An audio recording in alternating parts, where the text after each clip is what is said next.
حضرت ابراہیم علیہ السلام کو پھر دوسری آزمائش، نہیں مان رہے ہیں بات، ایک خدا کی طرف نہیں آ رہے ہیں، ایک خدا کی طرف نہیں آ رہے ہیں، چھوڑ دو ان لوگ، اے ابراہیم ان لوگوں کو چھوڑ دو، دوسری جگہ چلے جاؤ۔ حضرت ابراہیم علیہ السلام شام کی طرف جا رہے ہیں، قرآن میں اس اپنے وطن کو چھوڑ کر جانے کا بھی ذکر ہے۔ حضرت ابراہیم علیہ السلام وطن کو چھوڑ کر جا رہے ہیں، کس وطن کو؟ جہاں پر انہوں نے اپنی زندگی کے بہت سارے ایام گزارے ہیں۔ بتائیے آپ، اور کس لیے جا رہے ہیں؟ حکم خداوندی ہے، اللہ کا حکم ہے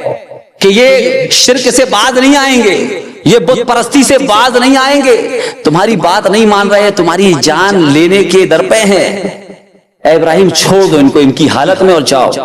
حضرت ابراہیم علیہ السلام ملک شام کی طرف جا رہے ہیں، اپنا وطن عزیز چھوڑ کر جا رہے ہیں۔ سوچیے آپ کو اگر کہا جائے سنو نظام الدین بھائی، آج سے مدار چلہ چھوڑ کر، آپ اس شہر کو چھوڑ کر آپ چلے جاؤ، اب مدار چلے میں جو رہتے ہو آپ، مدار چلے سے دور ہو کر اب آپ اس شہر کو چھوڑ کر اب بمبئی میں رہنا شروع کر دو، آپ ہزاروں بار سوچو گے، آپ گھبرا جاؤ گے، میں کیسے جاؤں گا، مجھے میری گلیاں یاد آئیں گی، میرے کوچے یاد آئیں گے، میرے وہ دوست یار یاد آئیں گے، وہ جگہ یاد آئیں گی جہاں میں بیٹھا کرتا تھا، جہاں میں بیکاری کاٹا کرتا تھا، جہاں میں گٹکا کھا کر تھوکا کرتا تھا رات بھر۔ عزیزان ملت اسلامیہ، اس طرح سے آپ کو بے چینی ہوگی، پریشانی ہوگی، آپ اپنا ملک اپنا شہر چھوڑنے کے لیے راضی نہیں ہوگے، آپ کو بہت تکلیف ہوگی، لیکن حضرت ابراہیم علیہ السلام سے رب نے کہا جاؤ، سمجھ رہے حکم ہوا، سمجھ رہے اپنا کھیت نہیں چھوڑ پاتا آدمی،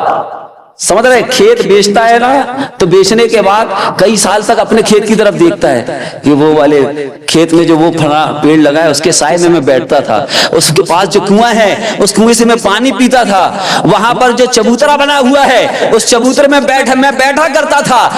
افسوس اب وہ میرے پاس نہیں ہے، اب وہ مجھ سے جدا ہو گیا ہے، اب وہ کسی اور کی ملکیت میں آ گیا ہے، ایک چھوٹی سی چیز نہیں چھوڑ پاتا ہے، یہاں تو پورا شہر کا شہر چھوڑ کر نہیں، پورے ملک کو چھوڑ کر جانے کا حکم ہو چکا ہے۔ حضرت ابراہیم علیہ السلام نے کہا حکم خداوندی ہے، اللہ کے حکم کے آگے سر تسلیم خم ہے، سب کچھ قربان ہے۔ حضرت ابراہیم علیہ السلام نے قربان کر دیا اپنے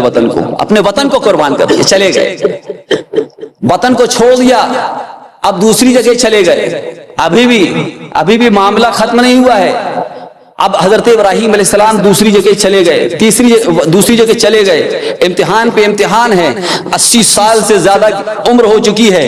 اولاد نہیں ہے، مدتوں دعا کرنے کے بعد اللہ تبارک و تعالیٰ نے اولاد عطا فرمائی، حضرت سیدنا اسماعیل علی نبینا علیہ الصلوۃ والسلام کی شکل میں ایک اولاد عطا فرمائی۔ حضرت اسماعیل اس دنیا میں تشریف لائے تو پھر اللہ تبارک و تعالیٰ کا آرڈر آ گیا، انی ارا فی المنام انی اذبحک، اے میرے بیٹے میں خواب میں دیکھ رہا ہوں کہ میں تجھے ذبح کر رہا ہوں، میں تجھے کاٹ رہا ہوں، میں تیرے گلے میں چھری پھیر رہا ہوں۔ یہ پھر تیسرا آرڈر آ گیا، ایک دن خواب آیا، دوسرے دن خواب آیا، پھر سمجھ میں آ گیا کہ اب یہ حکم ہی اللہ تبارک و تعالیٰ بیٹے ہی کی قربانی مانگ رہا ہے۔ آپ نے اس کو بھی اس آزمائش میں بھی آپ کھڑے اترے اور آپ نے اپنے اس بچے کو جو بچہ 80 سال کے بعد ملا ہے، اور پھر بیٹا، اور پھر اس کے بعد کس قدر محبت ہوتی ہے بیٹے سے، کس قدر پیار ہوتا ہے، ذرا جو باپ ہیں وہ اندازہ کر سکتے ہیں کہ انہیں اپنے بیٹوں سے کیسی محبت ہوتی ہے، کیسا پیار ہوتا ہے، اپنی بچوں سے اپنی بچیوں سے کتنی محبت ہوتی ہے۔ ایک باپ سے کہا جا رہا ہے کہ اپنے بیٹے کو مار، اپنے بیٹے کو قتل کر، سمجھ رہے، تبھی تو شیطان آیا تھا، یہ کیا کر رہے ہو، ایک معصوم کو مار رہے ہو، کیا قصور ہے اس کا، کیا غلطی ہے اس کی،